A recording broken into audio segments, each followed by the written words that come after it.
In this video, we will show you how to replace the scraper blade on a Husqvarna 2-stage snowblower. Always remove the ignition key before servicing the snowblower. First, tilt the snowblower back so it rests on its handles. To remove the scraper blade, you'll have to remove the 5 bolts and secure the blade to the auger housing.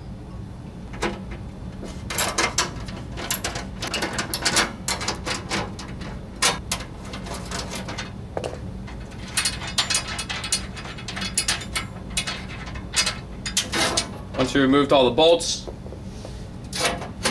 and remove the scraper blade. Take the new scraper blade and align it over the holes on the auger housing, and reinstall all the bolts.